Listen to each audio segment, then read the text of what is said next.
What's good, everybody? It's your man Big Dom coming live and at you another TruPlayaz podcast episode.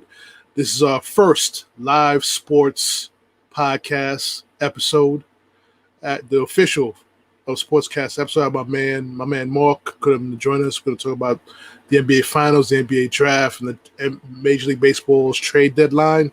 Stay tuned. We got a good episode coming for you.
And we're back. Your man Big Dom coming live at you.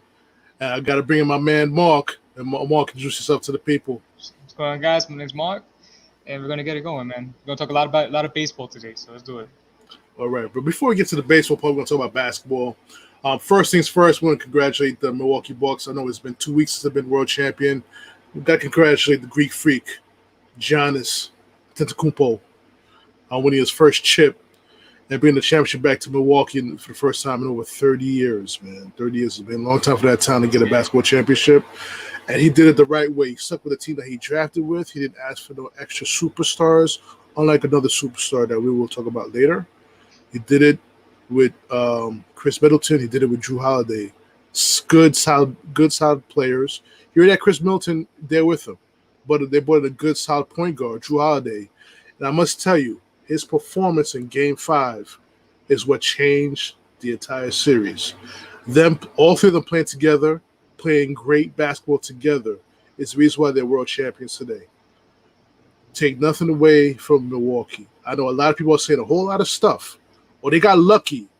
Brooklyn was injured. Atlanta was injured on their way to the finals. No one told James Harden to party to force a trade to get out of Houston. Okay? That's not Milwaukee's fault. All right? So let's cut that BS out. Let's give credit where credit is due.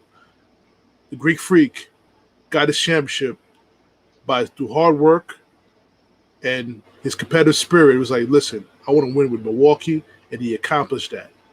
So what do you want to say about that, Mark? Listen, man, Giannis proved me wrong. He proved me wrong because I talked to you. I said I didn't think they were going to win the series. I thought Phoenix had a better team. I think most people thought that they played probably the stupidest game of basketball in Game 1 and 2 of the series, and they turned it around. I mean, I can't say – I don't even know what to say about the performance for Giannis Antetokounmpo and for winning 4 straight, beating a team like Phoenix with Devin Booker, with Chris Paul, who unfortunately is still ringless. And we'll talk about that later when it comes to his future. But it was one of the best series in a while. It proved that being a true team player, being a hometown kid or hometowner, and then coming and staying where you started, it paid off. And I think that's going to be a big step for a lot of young guys coming into the league. We had the draft last night, and I know I can't be more happy for Giannis, honestly. And Milwaukee deserved it, and they showed up for Game 6, man. They were all out there. So it's time, man. Absolutely. But the thing that I was rooting hard for Chris Paul to win the chip. I was rooting hard for Devin Booker to win that chip. I guess it just wasn't their time. And the fact that DeAndre Ayton had a horrible NBA Finals. That was a key. That was a big key too. Yeah, it's growing pains. Mhm. They'll be back, and it all comes down to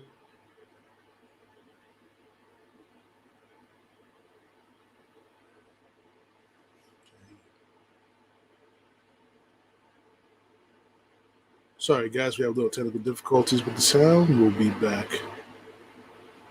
We'll be wait for Mark to set up his audio.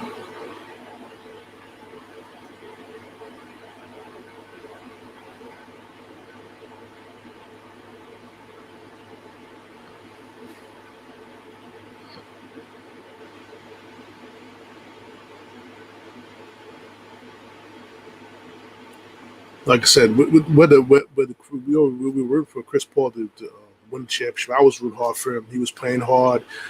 He kind of showed his age at the end of the series, caused some turnovers. But this series was the coming out party, even though he lost, of Devin Booker as a top player in the NBA. That's all it was, and he's shown it. Even though he didn't get the chip that he wanted, he showed the world that he was a top player in the series, a top player in the future of the NBA. And Mark, I'm sorry, we kind of lost you in the beginning. So yes. So like I said, so what I was saying is their future, Phoenix future, all comes down to CP3. If CP3 stays, they're a contender for at least the next 2 years. Even though he showed his age, even though he got hurt during the playoffs, which is typical Chris Paul at this point.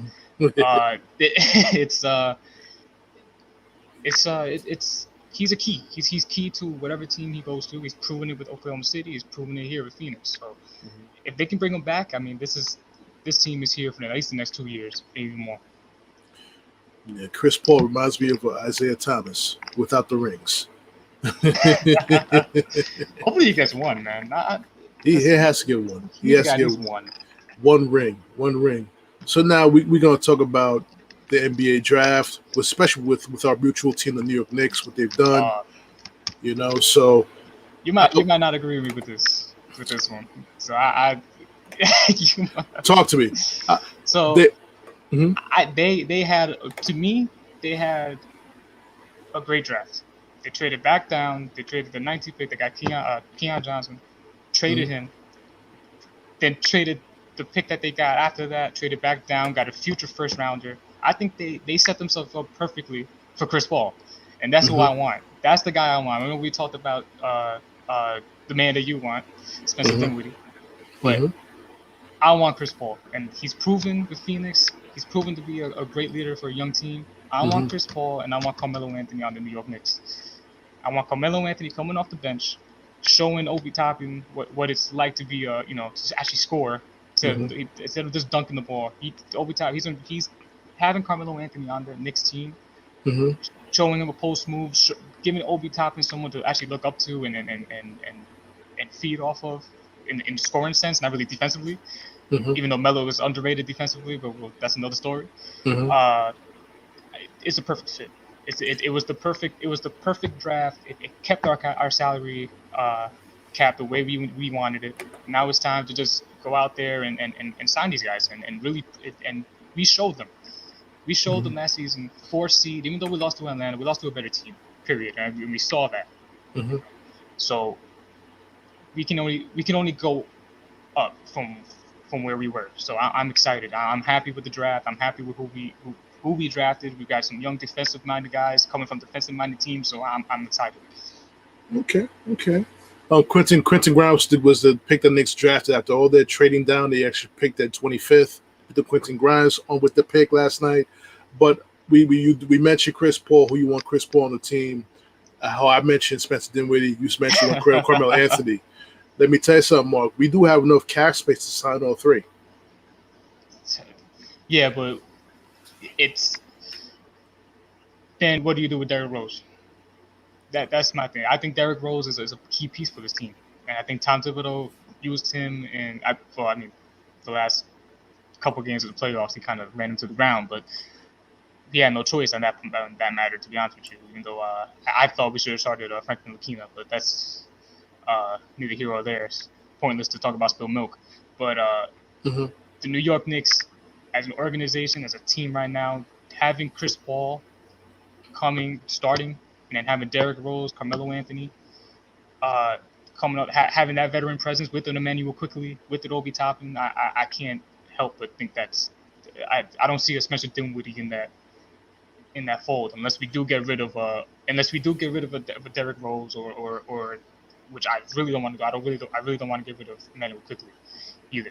Unless we're getting, and if we're getting rid of Emmanuel quickly, we better be getting Damian Lillard. That's the only guy I'm willing to trade. But let me get you with this scenario. You could keep all four guys. You could keep Derrick Rose on that team. Now you got to take a chance and moving RJ to the 3 and have him get minutes there to keep that going. The problem with the Knicks wasn't their defense. It was getting key buckets at key times. They struggled on offense. The offense bogged down a bit. You bring in Chris Paul, fantastic defender, on-the-ball defender. You bring in Dinwiddie, also a decent defender. And you bring in Carmelo Anthony. Now, that's the problem. He's not really a defender. He's a scorer, a poster, and all that fun stuff. But I think the will to wanting to win a championship in New York, he has said he wants to finish his career in New York. I don't know if it's never wanted to leave. He never wanted to leave. But you know what it is? It was him and Phil Jackson in the Knicks at the time was a toxic situation. Phil Jackson, if he's not in a if you don't have someone strong above him, can be a very toxic individual. Yeah. In the Bulls, you had Jerry Krause, who kept that toxicity under control. Whether you like Jerry Krause or not, he kept that shit under control. Yeah. In the Lakers, you had the ownership keeping that toxicity in check. In Jeannie Buss, Jerry Buss, and Magic Johnson, everyone kept that toxicity to a minimum. Now you bring him to the Knicks, where you already have a toxic owner in James Dolan.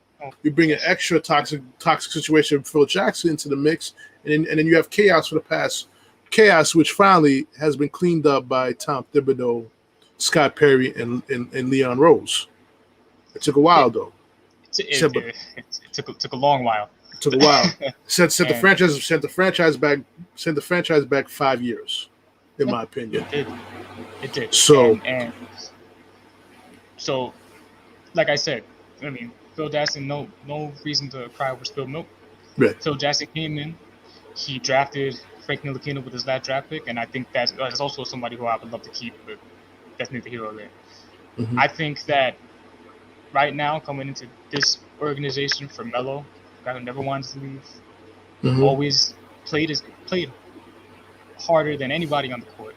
Mm-hmm. People like to say that he tossed up shots. Who else was going to take those shots? Mm-hmm. Who else was going to?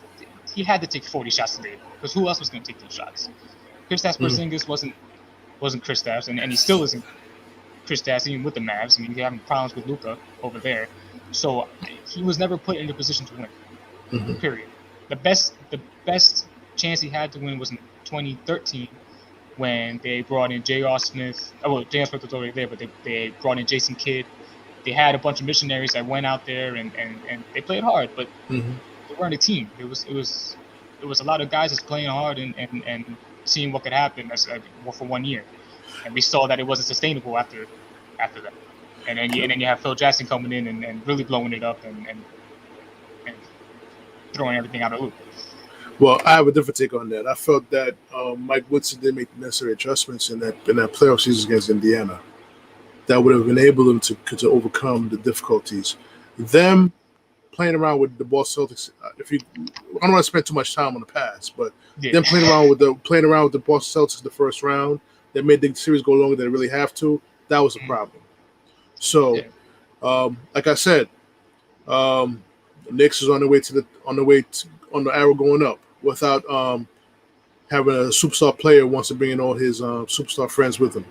As we're gonna talk about the Los Angeles Lakers making a very big trade. Sources is not confirmed yet, ladies and gentlemen, but Russell Westbrook is going to LA to the Lakers for Kyle Kuzma, which to be honest with you, Mark, they've been trying to trade Kyle Kuzma since LeBron came to the team. So, so the trade was Kyle Kuzma, Montrezl Harrell, Contavious Caldwell-Pope, and the number 20, the 22nd pick in yesterday's draft for Westbrook, and a 24 second round pick and a 28 second round pick. So again, LeBron gets his third star, the third star he wanted. You know what I'm saying? This guy just wants stars on his team to help him win it easier to win his championship. Doesn't move the needle for me at all. You still got a healthy Brooklyn will tear those guys apart. It's Russell Westbrook. I mean, listen, at the end of the day, Russell Westbrook is Russell Westbrook. He's a warrior on the court. With LeBron James and Anthony Davis, the best defense is making them shoot threes. That's the best. What's gonna stop them? It's not Brooklyn. It's the 3-point line. It's that simple. And you went out and you got another slasher, guy who can't shoot. Mm-hmm. Shoots better than Bron, I guess. But I mean, what's that saying? I mean, it's LeBron can shoot better than Westbrook, man. I totally differ on that. LeBron's a better shooter than Westbrook. LeBron is the best player in this era, but I think he kind of diminishes his competitive. It's not coconut juice, my man. So I don't know who that guy is, but anyway, I'm about to but LeBron is still the greatest player in his era. However, but the thing is too is that he doesn't have that competitive fire to try to bring a team to the top. The only time I see him bring a team to the NBA Finals without by himself was the first Cleveland Cavalier team that lost to the Spurs. They got swept out. And then every time he loses a playoff series, he has to get another superstar to join him. And now you get what it is. The NBA today now is just everyone's chasing the ring. Yeah, and that's it's a problem, but it's never going to be solved. I hope, like I said earlier, with Giannis winning the chip, I hope that, I feel like that's a step towards hopefully a lot of these guys staying home and staying pat where they are. But at the end of the day, the rings are basically what we use to find out if you're great or not. And Carmelo Anthony and Chris Paul are in that. They're great players, but they don't got a chip. Russell Westbrook doesn't have a chip. Mm-hmm. Kevin Durant has that over both James Harden and Russell Westbrook. And at the end of the day, this trade doesn't make the Lakers. I mean, it makes the Lakers probably more watchable than last year. But what does it do? It just adds more of the same old Lakers. They keep going away from what won them the championship in 2020 in the bubble. I mean, you have these guys. You're gonna end up now. You have no choice but to sign guys at veteran minimums, and you're gonna have to, if you guys can bring back. Maybe they'll try to recreate the 2020 team. Maybe Dwight Howard's a free agent. Maybe you can get him to come back. JaVale McGee's a free agent. Maybe you can get him to come back. JaVale McGee, yeah, I know. But Shaq in the Fool. Hall of Fame. Yeah. But this team is the Lakers. They'll make the playoffs. They'll win a series, but this isn't a championship team. Doesn't move the needle for me, and I don't think for anybody who really knows this team and watches this team. But one thing, Dennis Schroeder is out as point guard of the Lakers. They can don't pray for that. Unless miraculously they keep him and they find a way to fit everybody in that lineup, but I don't see how, to be honest with you. I mean, the best thing they can do is sign a trade and bring in some guys. And depending on who you're not getting much for Dennis Schroeder. I don't see them. You're not getting you're not trading them to the Knicks and getting R.J. Barrett. So what do you you're not getting any key young piece. You're gonna it's nothing. The Lakers are a 4 or 5 seed. I think was Schroeder asking for like 20 or 30 million per year. He wants. He's not worth that. Deal. He's not worth that. He's just a good player. A good player. He's nothing superstar about him. He got in his head in OKC. OKC had a good team because they were coached well and they played well together. Once you took those guys out and moved them around and let them play by themselves, you see it. They're nothing but what they are. They're really good role players to put around stars. Mm-hmm. And Dennis Schroeder just tries to outplay himself, and you see what happens, like last year. So let me tell you something. If let's say some team plays Schroeder $30 million a year, how much you think Spencer Dinwiddie's worth? 20 to 30. God damn. I'm just saying, how much is Dinwiddie worth? Because at least he brought a team to the playoffs on his own, without Kyrie, without Durant. I mean, think about it for a second. Like, I'm thinking about it. I'm like, but I just can't see a team paying Spencer Dinwiddie that money anyway. You know, like even if Schroeder got lucky and somebody was high and drunk at the same time when they met with him and decided to give him whatever he wanted, or he blackmailed somebody to give him whatever he wanted, I can't see Spencer Dinwiddie getting anything. You know, 15 mil for it's probably the most I can see him getting. I mean, if he goes to a crap team, like if he goes to Charlotte or whatever, and they're willing to pay him whatever they want, I mean, that's one thing. But on a team that's going to be willing to contend, I don't see Spencer Dinwiddie getting any type of money like that. Mm-mm. I don't know. Let's hope the NBA team don't do nothing stupid with Dennis Schroeder and give him that money.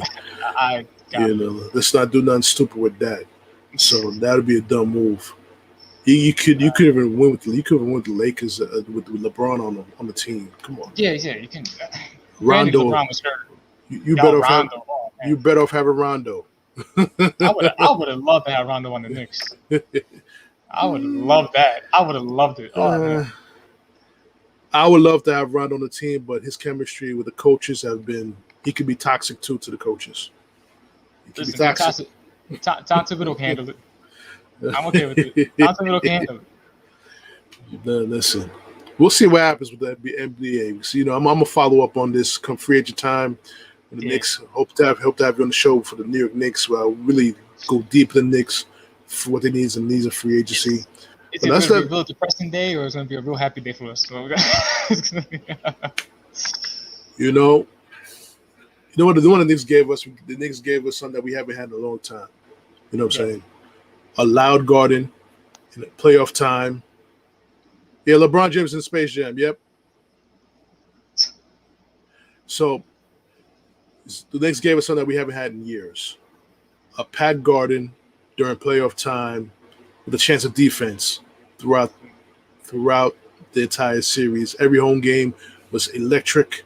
I was kind of upset if we went down in 5 games. I was kind of hoping we go down. If we were going to go down, let's go down in 7.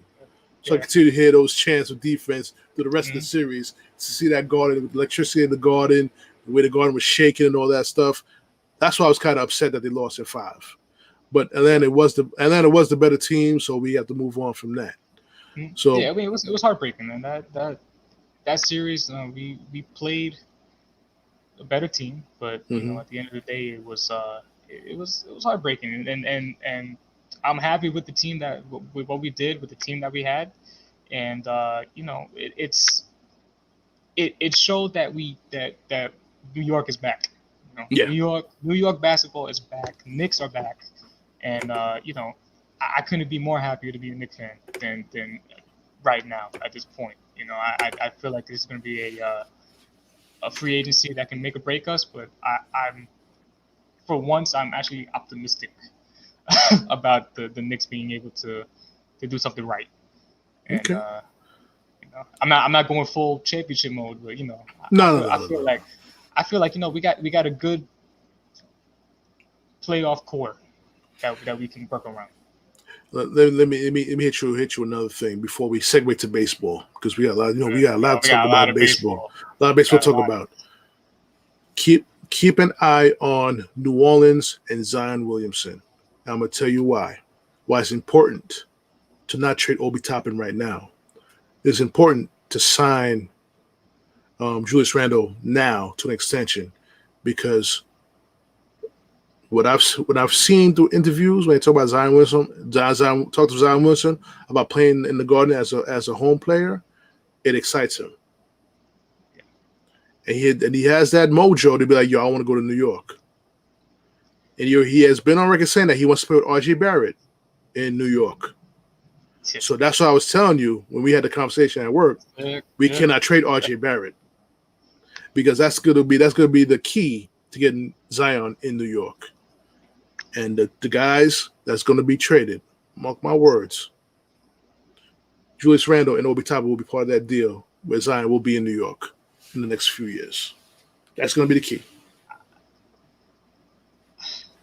Man, see, you get it. As a Knicks fan, after all these years of suffering, it's just like, I've heard it all before. You know what I mean? LeBron has never said he wanted to be in New York. This kid has. Yeah, but you know what? Brooklyn's in New York too. So who knows, man? Listen, there's so much there is so much that goes in. Like man. We've been in hell. So it's hard to see it. Brooklyn Nets has the better team on paper. They had all these guys. They had Blake Griffin. They had Kevin Durant, Kyrie Irving, James Harden, all these superstars on one team, or former superstars on one team. But they say they want to rock it the way the Garden was rocking. Yeah, I know, man. That's just straight truth, straight facts. Mm-hmm. The Knicks are the best. The Knicks are New York. Mm-hmm. Brooklyn can keep the Nets, but the Knicks are New York. I get it, but I can't get my hopes up about Zion coming to the Knicks. I have my hopes up when he got drafted. I have my hopes up that we sucked so much that we could possibly just grab a ping pong ball that said we can get him, and we didn't even get that. It's not about hopes. His family is pushing it as we speak. Why do you think New Orleans is in the hunt? Why did New Orleans make a trade to try to keep him there? To make him happy enough to not want to leave. They're making moves. They're making the team better to make sure he doesn't want to leave. He's getting pressure from he's getting pressure from his own family. You need to go to New York next. New York. Yeah. You need to go to New York next. And I understand it. And I understand it completely. But I'll believe it when I see it. Me too. I'll believe it when I see it. Me too. So we're gonna segue off of basketball. You know what I'm saying? Segue off basketball. We're gonna talk about here we go. This baseball. Major League Baseball trading deadline has ended yesterday, which has no arbitration. There's no after trade line deals. No waiver deals. No nothing. No waiver deals. No nothing, guys. Mark's a Yankee fan. I got the Met fan. Trying to change him, guys. I'm gonna let Mark talk first because I know he's the happiest man right now because when we spoke at work, he mentioned that the Yankees were going to get Anthony Rizzo, and they got him yesterday. Mark, take it away. Take it away. I was having dinner, and look at my phone, and there it was, the best news I could have gotten that day. Anthony Rizzo traded to the New York Yankees, and the Cubs are paying him to come to us. Let me tell you, I've been on record, and I've told down this so many times. I said that Brian Cashman, if the Yankees do not make the playoffs, Brian Cashman and Aaron Boone, just because they come as a package, would be fired. Brian Cashman just got himself another year. He bought himself another year to be the general manager of the New York Yankees with the moves that he has made. He went out. He gets Joey Gallo from the Texas Rangers. The Rangers. People don't understand this. The Rangers are paying Rougned Odor and Joey Gallo's salary to come play for us, and then we go out, and the guy I wanted, and the guy I said we were going to get, Anthony Rizzo, gets traded to the New York Yankees, and they're paying his salary to come play with us. This is wildly, and they said it. The New York Yankees, and I'm, they kill me with the moves that they make, and not even the moves that they make, the moves that they don't make. Mm-hmm. And they went out, and they proved me wrong. They really did. I really didn't. I expected them to make a deal. I expected them to get a lefty bat. I expected him to try because Brian Cashman is right now is fighting for his job. Period. He knew that his ass was on the hot seat, and he knew that, you know what, I got to do something before the Steinbrenners figure out that I can't. It's impossible for me to do my job. And he went out and he got Anthony Rizzo. Anthony Rizzo coming into the Yankee lineup with Joey Gallo balances out the lineup in such a way that I'm not saying the Yankees are winning the World Series, but damn it, we're going to be pretty damn close to winning the World Series if our pitching comes back. If we can start pitching the way we're supposed to be pitching. If our bullpen can get back to where it's supposed to be. Our bullpen used to be the it thing of our team. Besides hitting home runs, which we don't hit home runs, we just strike out a lot, but that's a whole other issue. Our bullpen has been terrible this season. Absolutely terrible.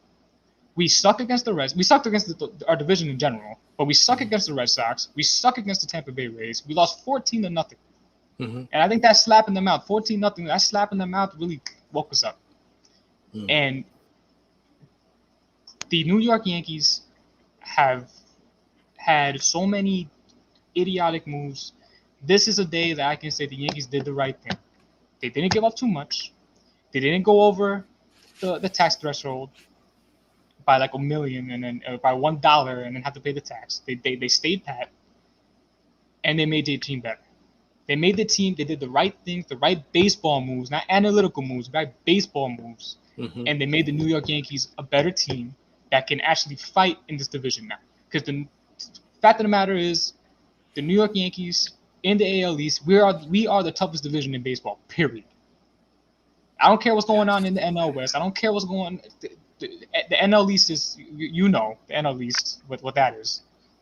AL East is the toughest division in baseball because you got the Red Sox who are always in it, and you have the Tampa Bay Rays, and don't even get me started on what the Blue Jays did. The Blue Jays are making me gonna have nightmares for the next couple of years with the moves that they made. I mean, they got my guy Mats up in there. Yeah, you got. See, and the things we need. We could have used Mats right now on the Mets though. I can see that vein coming out right now. Listen, let me explain something to you. But you mentioned Cashman, right? I believe Cashman's clock was ticking way before this season. It was just Matt. I think Joe Girardi covered his ass. I believe Aaron Boone covered his ass too by going to the playoffs and going deep in the playoffs. I think his time clock started ticking when he made that foolish trade for Giancarlo Stanton. No, I don't believe so on that. I believe so. The New York Yankees. So, 2017. This team. The reason why we didn't go after Justin Verlander is because we didn't think that we were good enough to win. I didn't think we were good enough to win. All right. We go into 2017 and we lose to a team that we find out was cheated. That we found out cheated, and we lose to the Astros and they end up winning the whole thing. And then they make the move to fire Joe Girardi. Now, if you wanted to tell me that you were going to go fire Joe Girardi because you know what, he was asking for too much money or whatever, or he wanted to step away, you know what, that's one thing. You fired him, or you didn't bring him back because he made Gary Sanchez sad. That's why you didn't. You didn't bring him back because he told you that I'm the manager and I'm going to manage. So you got yourself a puppet. Aaron Boone did not. I'm sorry, and Aaron Boone seems like a nice guy, and he's a hero in New York because of that home run in 2003. But listen, he's a puppet. He's a puppet for Brian Cashman and the analytical team that he's put together. And yes, analytics are great and they should be used, but there's absolutely no managing on the New York Yankees or in baseball for most teams. That's just the way baseball is now.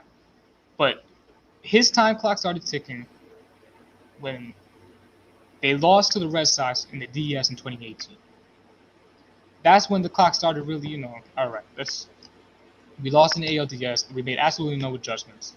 2019, we lose to the Houston Astros because Jose Altuve had a buzzer. We all know. Mind you, sorry to cut you off, yo. Houston Astros were cheating in 2019, and Washington still beat them. How about that? But in 2019? Was it 2019 when the Nationals won their title? Yeah, in 2019, yes. And they beat them in their stadium. Well, all right. So here's the thing. So I'll say this. So in the Nationals won that series, and it was one of the greatest series ever. Every game was the road team winning. Yeah. So hats off to them. They won that series, but the fact of the matter is, the Astros they knew what pitch was coming. Don't even get me started on Altuve. I can't even. Don't even get me started on that. We will get started. Because I can go on a whole tirade on Jose Altuve, that midget piece of crap. But so that's where the clock started ticking on that in the ALDS in 2018 when we lost to the Red Sox. That's when the clock started ticking. We don't go out and then the free agencies that passed and we did absolutely nothing. We did absolutely nothing. We get DJ LeMahieu, and LeMahieu, granted, he was an MVP. I love the guy. All right, listen, I don't want to trade him. He's a good player, and I appreciate him being on the Yankees. We get DJ LeMahieu. We didn't expect him to be an MVP star talent. He just started playing. He started playing well, but the one thing that we needed that we didn't get was pitching. We go out and we get Garrett Cole. Great. That was the guy. You loved him. You Brian Cashman probably fantasized him in the bedroom. Who knows? And you got him. But Patrick Corbin, you couldn't sign him. The lefty that we needed, you couldn't go out and trade for. You couldn't go out and the year prior trade for Garrett Cole. You couldn't do any of that. You go out and you spend the money for Garrett Cole, but you couldn't go a year over what you wanted for Patrick Corbin, who turned out to be one of the main reasons why the Nationals won that World Series. There was a lot of things that Brian Cashman and just in free agency did that completely turned Yankee fans off, and I think turned ownership off. He didn't want to go. He is so thick-skulled and so in his head about wanting to make this team his that he has absolutely no idea how to manage to think baseball anymore. So him actually listening to baseball guys and doing baseball things now, I think saved them. Starting to show that, you know what, maybe things are turning around for the New York Yankees, but we just gotta wait and see. But I coming back to this trade deadline, it was a great deadline for the Yankees. Brian Cashman saved his job, at least for the year, and we'll see how it goes. And I don't know if you want to talk about this later, but I think I know what the Cubs are trying to do with these trades, with the this beyond you guys get Javier Baez, who's I would have loved on the Yankees, but he wanted to play with his boy Lindor, and trading Chris Bryant. And I think that this could be one of the biggest hauls for the Cubs I've ever seen if they play it right. But let's talk about the trade that affects my New York Mets team right now. It's a big trade for the Dodgers, getting Scherzer and Trey Turner, the defending world champions. How do they do this? The defending world champions make that move. That's a Yankee-esque move right there. Right there. I don't know. That's a late '90s, early 2000s New York Yankees move right there. The Dodgers pulled that shit off. Makes it even harder for my Mets to win the pennant and go back to the World Series. The Mets made some trades. I did not like the Rich Hill trade. I'm not a fan of Rich Hill as a pitcher. I didn't like him as a pitcher. I mean, he had some decent seasons previously, but I wasn't a big fan of his. If you're gonna do that trade, you might as well just move Seth Lugo to the starting rotation, and get yourself a bullpen, get a Kimbrel or something like that to fill his shoes. Rich Hill was not worth whatever prospect they gave up. I hope they gave up a C prospect or D prospect for him. I hope they did do that, but it didn't turn the meaning to me and say that, all right, the Mets are different than what we had with the Wilpons as ownership. This reeks of Wilpon ownership, this Rich Hill trade. I understand we got DeGrom injured. I understand we got Carrasco injured. I understand we got Syndergaard injured. I understand we got Peterson injured. I understand all that stuff. But if you want to change the culture in which Uncle Steve Cohen has changed for all New York fans, we are no longer the little brother in New York, we are at the same level as the Yankees right now. The mentality of a New York Met fan is at the level of the New York Yankee fan base. We want to win championships. We're not here to play meaningful games in September, as Wilpons have been pushing for the past 20 years. This is different with the New York Mets. And to see them not make a big trade, for them not getting Chris Bryant, allowing Chris Bryant to go over to the San Francisco Giants, another team that we got to worry about in the playoffs, the National League playoffs, San Francisco Giants. We need a third baseman. Like you said, Mark, there's no waiver wire trades you can make anymore. So Javier Baez, gonna have to sign him as a free agent. And that's where it comes down to what I was saying before. Cubs could have a big haul coming their way. The Cubs can turn this into the Chapman deal 2.0, just reversed. The Chicago Cubs, if they play this right, can re-sign Anthony Rizzo, can re-sign Javier Baez, and or Chris Bryant. They got back the best they could from each team. And now they have a choice of the three when they hit free agency. Do I think that that's going to happen? Probably not. But there's a possibility, and there's a better chance than what most people think of it happening. Anthony Rizzo never wanted to leave Chicago. He said he wanted to go down with the sinking ship. Javier Baez was willing to work with Chicago and get a deal done. So if it comes down to the three, I think it's going to two of the three is going to be Chris Bryant and Anthony Rizzo going back to Chicago during free agency. Now, when it comes down to the Mets, there's you guys got a bat, which is what you needed. You guys aren't hitting, but you didn't add a starting pitcher to the mix for your team. Who was the bat that we needed? Who was the bat that was going to make that difference for the Mets? Well, like I said, it would have been Chris Bryant. Probably would have been a better fit. But you still got a bat up to par with Chris Bryant. You just needed a third baseman to make it work.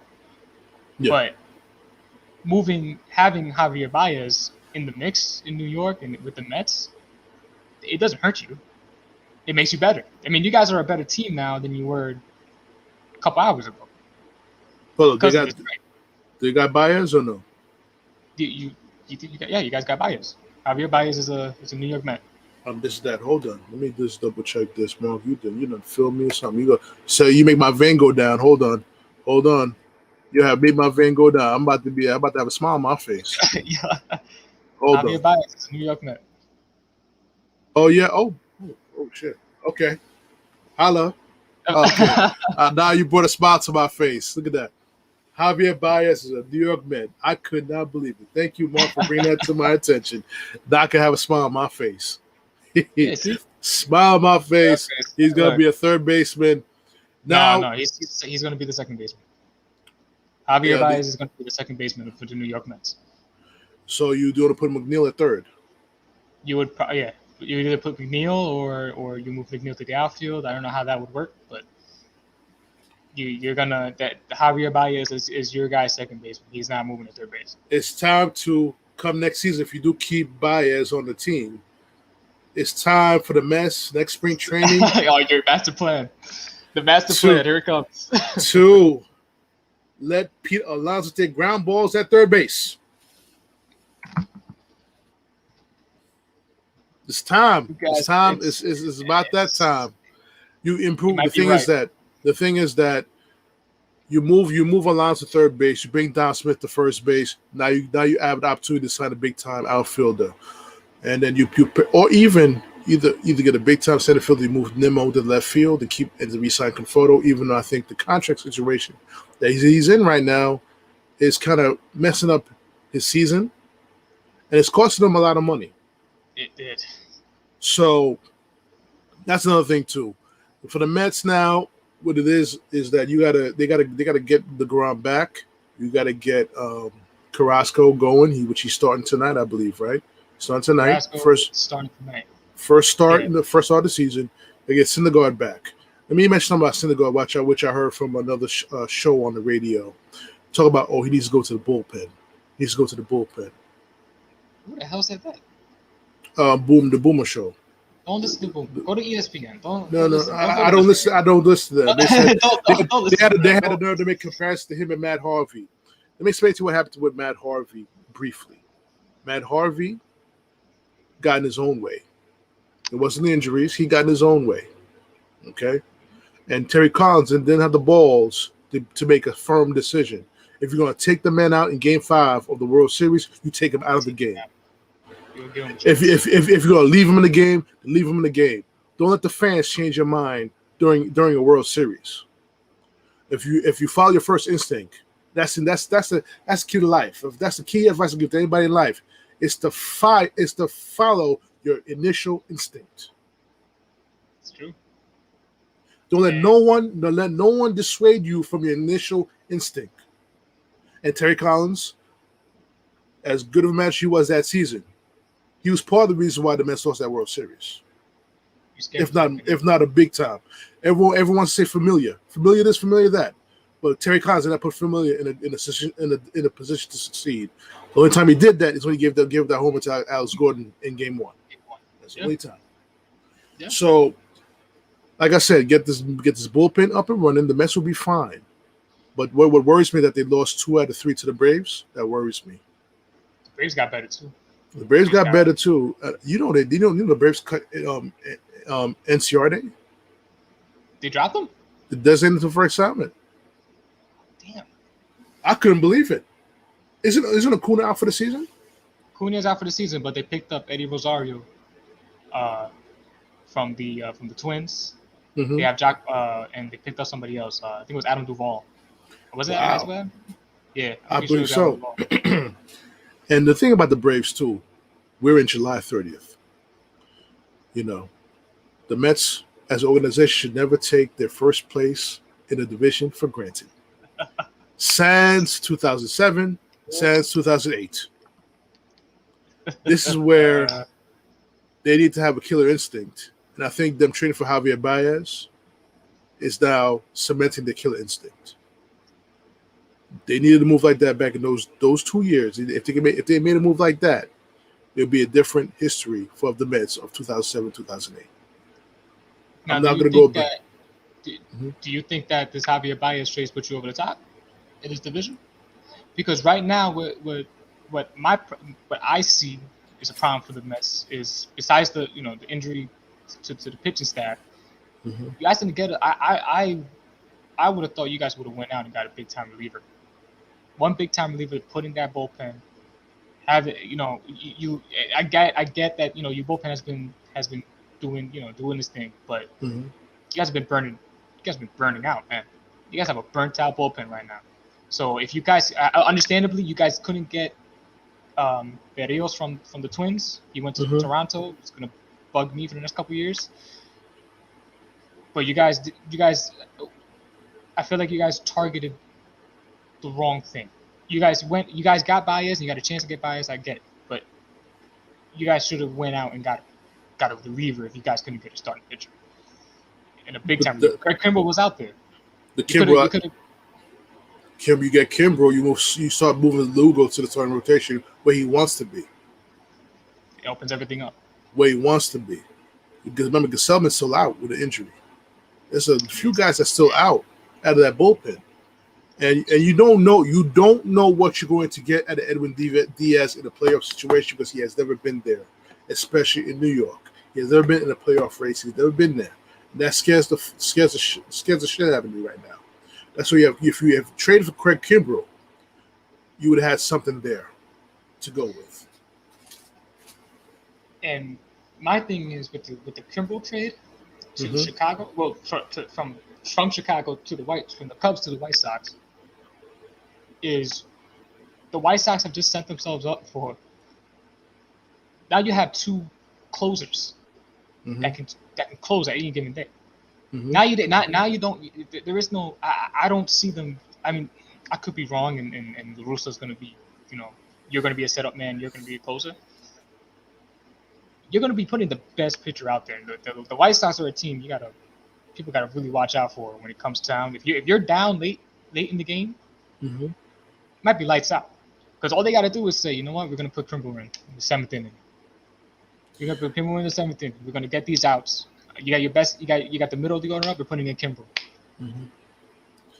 But this we talk about Moneyball, right? Yeah. Craig Kimbrel is exactly what Looser Ball is all about. 2 closers. Remember what you just said just now. 2 closers. LaRussa will find a way to use both of them as closers. Trust and believe that. You know, you can never question his managerial skills. You can question his decision making and drinking and driving, but you can't question his managerial skills. So that in itself, we could talk about that all day, all night. Okay. And we have Mr. Alberto wants to talk about the football, and this is not going to be the episode for football. Even though I would love to talk about football, I would love to talk about the Giants, love to talk about the Jets right now. But that'll probably me and Mark will sync up and do the episode with the Jets and Giants because we're coming up. Giants. Absolutely, we're about to come up at that time. We at the end of the podcast. You know what I'm saying? So, any final words, Mark, before we end the podcast? This is the beginning of a run for the New York Yankees. This is the beginning of a run. I'm calling it. This is the wild card run for the New York Yankees, and once we get in, you don't know what's gonna happen. Okay, that's what he believes.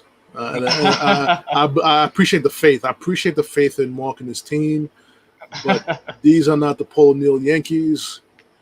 These are the Anthony Rizzo, Joey Gallo, Aaron Judge, Derek Jeter Yankees. You know, I trust Giancarlo Stanton. I trust Aaron Judge. They can do it, man. They can do it. But you know, there was rumors out there circling that they wanted to trade Aaron Judge. How would you have felt about it if they did that, made that trade? As a fan, as a fan. I say that I would probably be upset, you know, because Aaron Judge is Aaron Judge, man. He's a star in this team. He's a star of this league, and you know he's having a great year this year. As a logical fan, makes sense. It makes perfect sense. If they would have traded him and got back a haul that that blew us away and it made sense. It would hurt in the beginning, you know, and seeing him do what he's doing for another team. But it would make sense. If trading Aaron Judge or trading a Giancarlo Stanton, which we can't do because nobody wants his contract, even though I don't agree with trading Giancarlo Stanton. I think Giancarlo Stanton is a big piece of this team. It would make sense. It would make sense as long as we brought back, you know, we would need to bring back a pitcher, a big time pitcher.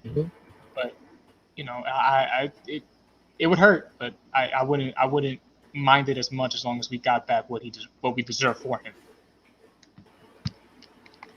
I think I'm in the minority of the Yankee fans when I say that, but I feel like we should. But what bothers me, I'm gonna get this in because I need to talk crap about Brett Gardner.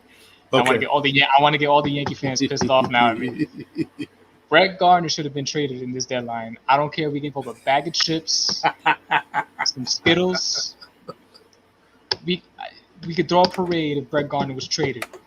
We have so many and so many players in the minor leagues. You're gonna tell me that none of them are on the level of Brett Gardner, batting ninth, the bona fide scrub of the 2009 New York Yankees World Series team. Did roll the bench to a World Series title, and Brian Cashman still has him in the lineup all these years later. Makes absolutely no sense. He should have been traded, and don't even get me. It's another year. It's another half a year more with Brett Gardner. Hopefully, he's gone after this. All right, guys. We're about to end the podcast right now. You know, I want to thank Mark for joining me on the podcast. We will have him on another podcast. Hopefully next week we'll talk about more Mets, more Yankees, and probably talk a little bit into football. Because we did promise you today, because the Jets have finally signed Zach Wilson to his contract. Your quarterback. I have a lot to say. That's your next quarterback. Episode with Mark, we will talk about the Jets and the Giants. Mark, Thank you for being on the show, my man. First of many, man. First of many. Definitely.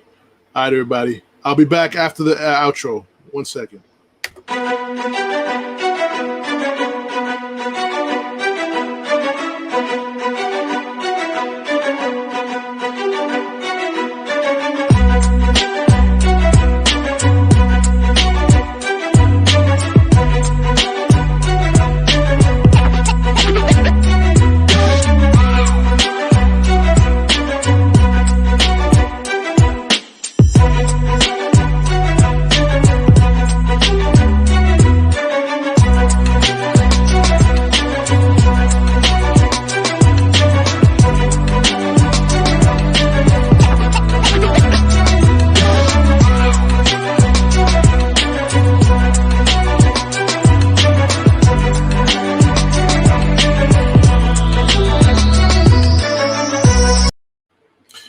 Once again, everybody, thanks for joining me on this podcast. Mark will be back with me on the next episode on sports.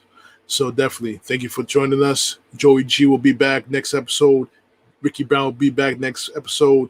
And also, we got new co-hosts joining us. This fine lady's going to join us on the next podcast. I'm going to keep it all the secret, keep it all wrapped. So she joins us on the podcast. You can listen to the podcast on Anchor, Spreaker, Spotify, iHeartRadio, SoundCloud, Apple Podcasts, Google Podcasts, and any other platforms that you listen to a podcast via audio. Also, subscribe to my YouTube channel on YouTube, TruPlayaz Podcast. It's been Big Dom. I'm signing off on this podcast, baby. Peace, y'all.